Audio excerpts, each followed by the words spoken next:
कहानी की शुरुआत 1957 में कोंकण गांव से होती है, जहां पर एक छोटा लड़का गोटिया नाम का रहता था और उसकी ही लव स्टोरी की एक कहानी है, जिसे एक मुन्नी नाम की 18 साल की लड़की से प्यार हो जाता है, जो कि उससे उम्र में काफी ज्यादा बड़ी थी और आज उसकी शादी हो रही थी। जिसके खुंदक में आकर गोटिया उसके दूल्हे को ही जहर दे देता है और लेकिन बेचारी की किस्मत इतनी अच्छी होती है कि बच जाती है।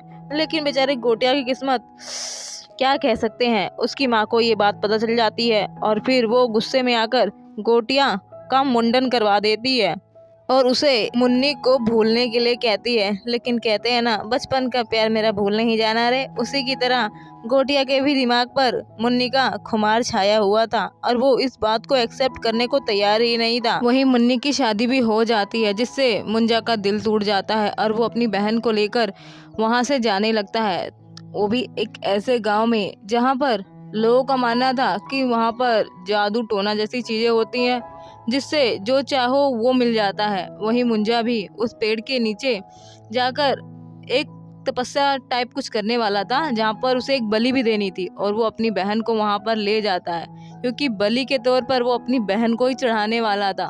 सच में यार, ये पागल हो चुका है अपने प्यार के चक्कर में। वही गोटिया की बहन तो भैया एकदम से डबरा जाती है और वही छीना झपटी के चक्कर में गोटिया को लग जाती है और वो सीधे उसी पीपल के पेड़ से जा टकराता है और उसके सर में काफी ज्यादा चोट लग जाती है और वहीं उसकी सडनली मौत हो जाती है। उसके बाद गांव वाले मिलकर उसका अंतिम संस्कार करते हैं और फिर उसकी बची हुई राख को उसी पेड़ के पास छिड़क कर उसकी आत्मा को वहीं बांध देते हैं, क्योंकि लोगों का कहना था मुंडन के 10 दिन के अंदर अंदर अगर कोई बच्चा मर जाए तो वो मुंजा या फिर कोई भूत प्रेत बन जाता है और वो अगर किसी पीछे लग जाए तो भैया वो तो छोड़ने वाला नहीं, इसीलिए उसे पेड़ पर ही बांध दिया जाता है एक तरह से। उसके बाद अब कहानी आती है प्रेजेंट में, पुणे में, जहाँ पर हम एक बिट्टू नाम के लड़के को देखते हैं, जो अपनी माँ पम्मी के साथ सैलून चलाता था और उसकी एक दादी भी है जो उससे बहुत ज्यादा प्यार करती है। वहीं बिट्टू जिसे बाहर जाकर हेयर डिजाइनिंग सीखनी है, बट पम्मी उसे मना करती है, जिसकी वजह से वो थोड़ा सैड हो जाता है। वहीं बिट्टू के डैड की मौत हो चुकी है, लेकिन उसे आज तक नहीं पता कि आखिर उसकी मौत की वजह क्या है। वहीं बिट्टू का एक फ्रेंड जो अपने आप को स्पेल बग कहता है, जिसे वीडियो बनाना और एडिटिंग करना काफ़ी ज़्यादा पसंद है। वहीं बिट्टू की एक चाइल्डहुड फ्रेंड भी है, बेला, जिसे वो बहुत ज़्यादा लाइक करता है, बट उसने तो उसे फ्रेंडशिप बोलकर चूना लगा रखा है पूरी तरह से। वहीं बिट्टू के अंदर भी इतनी हिम्मत नहीं है कि वो बेला को बोल सके कि वो उससे कितना ज़्यादा ट्रू लव करता है।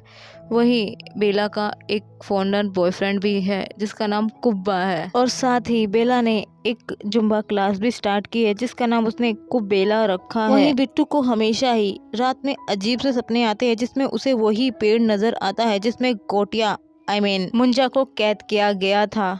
वहीं एक और अजीब सी बात है कि बिट्टू भी गुंजा के ही गांव का है और वहीं उसकी माँ और दादी कभी भी उसे अपने साथ गांव नहीं ले जाती, क्योंकि गांव में ही बिट्टू के डैड की मौत हुई थी, जिसके बारे में उन्होंने आज तक बिट्टू को नहीं बताया था।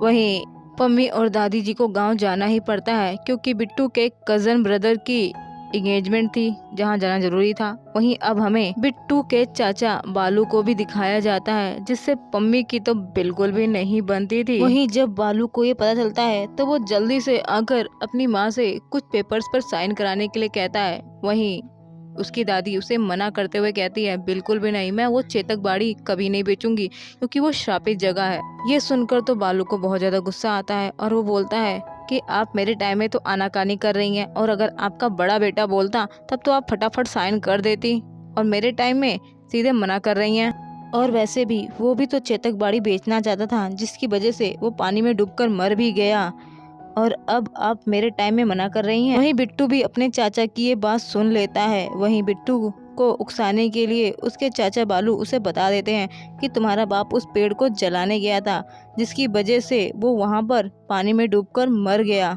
ये जानने के बाद बिट्टू बिना किसी को बताए उसी पेड़ के पास चला जाता है जहां मुंजा बैठा हुआ था। वहीं बिट्टू तो उसे देखकर एकदम से घबरा जाता है। वहीं दादी भी छड़ी लेकर वहां पहुंच चुकी थी पेड़ के सामने, जहां हमें पता चलता है कि दादी कोई और नहीं बल्कि गोटिया की ही वो बहन थी जिसे गोटिया बलि चढ़ाकर मारने वाला था। वहीं दादी उस छड़ी को सीधे मुंजा को दिखाकर डराते हुए कहती हैं कि छोड़ दे मेरे पोते को। वहीं मुंजा ने पेड़ों की डाली से बिट्टू को जकड़े हुए था। वहीं दादी उस पे वार करने वाली थी पेड़ पर छड़ी से, जिससे मुंजा तो एकदम से चिल्लाने लगता है। और वहीं उस पेड़ पर जैसे ही वार होता है, मुंजा एकदम से बिट्टू को छोड़ देता है। वहीं बिट्टू तो ये सब देखकर काफी ज्यादा घबरा जाता है। उसे कुछ भी समझ नहीं आ रहा होता है कि आखिर ये सब है क्या। वहीं मुंजा अपनी बहन की मुंडी मरोड़कर उसकी जान वहीं ले लेता है, जिसे देखकर बिट्टू वहीं सडनली बेहोश हो जाता है। और जब उसकी आंखें खुलती है तब उसे रियलाइज होता है कि एक्चुअल में उसकी दादी दुनिया को छोड़कर जा चुकी है।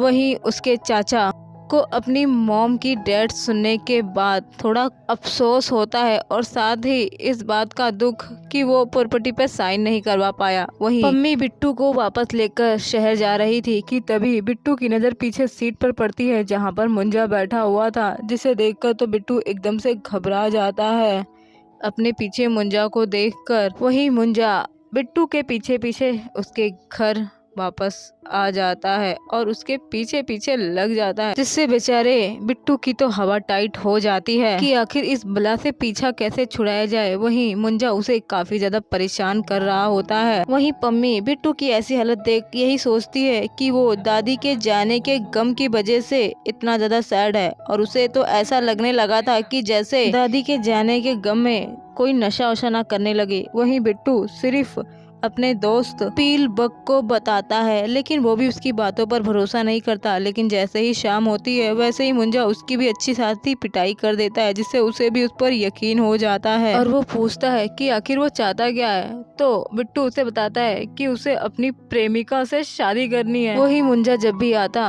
तो बिट्टू की पीठ पर हाथ का निशान बन जाता, जिससे उसे बहुत ज्यादा दर्द होता है। जिसके बाद वो दोनों डिसाइड करते हैं कि वो मुंजा के लिए मुन्नी को खोजेंगे ताकि उसका पीछा उससे छूट जाए। उसके बाद वो दोनों अपनी फ्रेंड रुक्कू को गांव भेजते हैं ताकि वो वहां पर जाकर मुन्नी का पता कर सके। वहीं रुक्कू मुन्नी की एक तस्वीर ढूंढ लेती है जो बिल्कुल बेला जैसी लग रही थी। एक्चुअल में बेला की मॉम ही मुन्नी थी। वहीं जब मुंजा बेला को देखता है तो वो काफी ज्यादा बुढ़ी हो चुकी थी। उसके बाद वो कहता है मुझे शादी तो करनी है पर मुन्नी से नहीं बल्कि बेला से। ये सुनने के बाद तो बिट्टू और स्पीलबर्ग दोनों की हवा टाइट हो जाती है कि अभी फंकड़ को बेला से शादी करनी है। उसके बाद तो बिट्टू अपने दोस्त के साथ एल्विस करीम फादरी के पास जाता है जो भूत भगाने के लिए फेमस था, लेकिन उसकी हरकतें ही देखकर फ्रॉडिया लग रही थी। लेकिन जैसे ही वो बिट्टू के पीठ पर हाथ के पंजे का निशान देखता है तो एकदम से चिल्लाता है मुंजा। और इससे ये तो पता चल रहा था कि भले वो कितना बड़ा फ्रॉडिया हो, लेकिन मुंजा के बारे में उसे अच्छी नॉलेज है, जिससे उन दोनों को तो अपना काम बनता हुआ नजर आता है। वहीं वो भी उसे बताता है कि वो पहले से ही 4 मुंजाओं को ठिकाने लगा चुका है। उसके बाद तो भैया वो अपने काम में जुट जाता है। एक पर्ची निकाल कर वो मुंजा की डिटेल्स देने लगता है कि मुंडन के टाइम में अगर कोई लड़का या बच्चा मर जाए तो वो मुंजा बन जाता है, और वो अपनी आखिरी इच्छा यानी कि शादी की पूरी करने के लिए वो अपने ही किसी परिवार के सदस्य को अपना कैदी बना लेता है, जिससे वो अपनी इच्छा पूरी करवा सके। और कायदे नियम से उसे शादी करने के लिए अपनी एक एक्चुअल फॉर्म चाहिए होती है, यानी कि कोई जानवर या फिर बकरी। और फिर जब मुंजा उसमें जाएगा वो बकरी बनकर उस लड़की से शादी करेगा। शादी करने के बाद वो उस लड़की की बलि देगा। उसके बाद वो और उसकी पत्नी बनकर वो लड़की हमेशा हमेशा साथ रहेंगे। लेकिन अगर मुंजा को ख़त्म करना है तो जैसे ही वो बकरी में जाएगा वैसे ही उस बकरी का ही काम तमाम कर देना होगा, जिससे मुंजा भी ख़त्म और काम भी ख़त्म। लेकिन हाँ, वो बकरी में तब जाएगा जब उसका ब्लड रिलेटिव यानी कि खूनी रिश्तेदार, यानी कि जब भी रिश्तेदार होगा वो उस बकरी पे एक खास तरह का निशान बनाएगा, जिससे वो बकरी में जा सकता है। ये सुनकर तो वो दोनों ज़्यादा खुश हो जाते हैं कि आखिरकार उस मुंजा से निपटने का कोई तो तरीका मिला। उसके बाद अब उन्हें बेला को मनाना था, जिसके लिए वो उसे झूठ बोलते हैं कि वहाँ पर वो लोग जुम्बा क्लास की एक रिकॉर्डिंग करेंगे अपने गांव में। उसके बाद क्या था, बेला तो झट से मान जाती है और फिर सभी लोग अपना बोरिया बिस्तर समेट कर गाँव के लिए निकल जाते हैं। और वो लोग सब बालू चाचा के यहाँ पर ही रहने वाले थे, क्योंकि दादी मरने से पहले रुक्कू के नाम सारी प्रॉपर्टी करके गई थी। उसके बाद क्या था, सब लोग वहाँ पर शूटिंग करने के लिए पहुँच जाते हैं। वहीं बेला बिट्टू को बताती है कि वो अपने बॉयफ्रेंड से ब्रेकअप करना चाहती है। वहीं उसका बॉयफ्रेंड भी अब तक वहाँ पहुँच चुका था और फिर क्या, वो दोनों आपस में समझौता कर लेते हैं और वो दोनों काफी ज्यादा खुश नजर आ रहे थे। वहीं मुंजा की नजर भी उस पे पड़ जाती है। फिर क्या, वो उसके बॉयफ्रेंड की अच्छी खासी कुटाई कर देता है। वहीं दूसरी तरफ मुंजा को रुक्कू भी देख लेती है, क्योंकि वो भी तो उसी के परिवार की एक मेंबर थी, जिसे देखने के बाद तो वो घबरा जाती है। वहीं मुंजा भी उसे डराने लगता है कि अगर मेरी शादी बेला से नहीं हुई तो मैं किसी को नहीं छोड़ूंगा। उसके बाद क्या, स्पीलबर्ग, बिट्टू, रुक्कू तीनों मिलके बेला को कोकोनट नारियल की जगह बल्कि दारू पिला देते हैं, जिससे वो तो टल्ली हो जाती है। उसके बाद एक बकरी चुरा कर ले आते हैं और फिर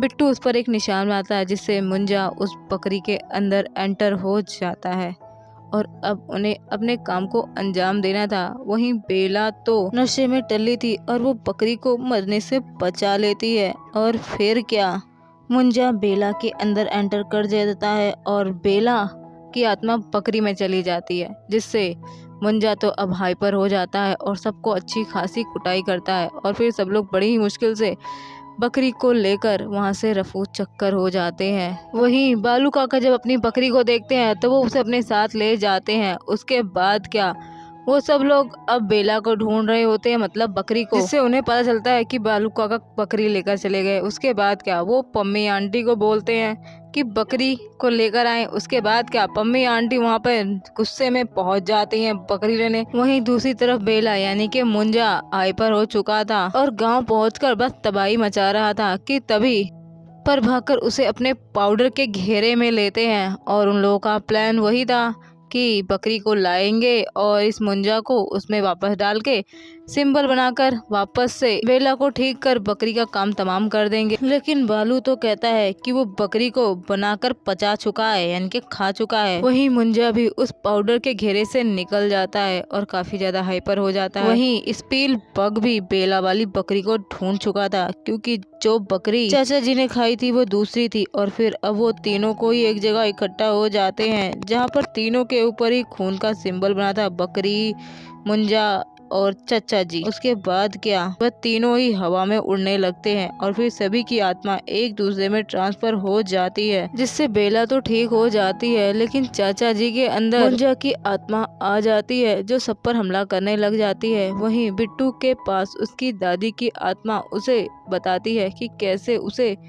मुंजा को रोकना है। उसके बाद बिट्टू छड़ी लेकर पहुंच जाता है चेतक बाड़ी, जहाँ पर मुंजा बेला को मारने ही वाला था कि तभी बिट्टू उसी छड़ी से बिट्टू के बॉडी पर ऐसे कट बनाता है कि उसकी बॉडी पर वही सिंबल बन जाता है।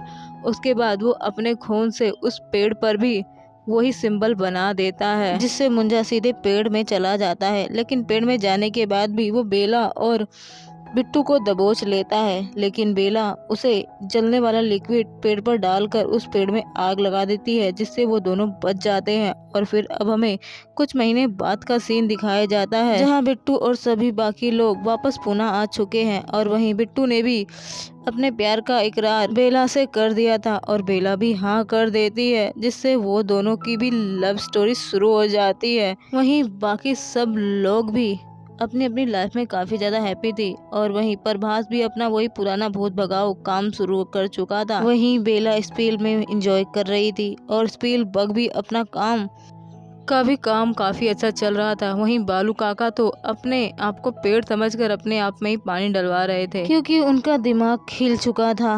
और अभी हमें लास्ट में वही पेड़ दिखाया जाता है, जिसे कुछ लोग काट कर अपने साथ उठाकर ले जा रहे थे। और इसी के साथ लगता है कि पेड़ कटते ही मुंजा भी आजाद हो जाएगा। और वहीं बिट्टू को भी ये सपने में दिखाई दे जाता है। और इसी के साथ ये फिल्म यहीं खत्म होती है। लेकिन एंडिंग को देखकर ऐसा लग रहा है जैसे मुंजा वापस आएगा और इसका सेकंड सीजन भी जल्द ही आएगा। आप लोगों को क्या लगता है, कमेंट सेक्शन में जरूर बताएं। और साथ ही अगर आप मेरे चैनल पर नए हैं तो सब्सक्राइब करके जाइएगा। Thanks for watching.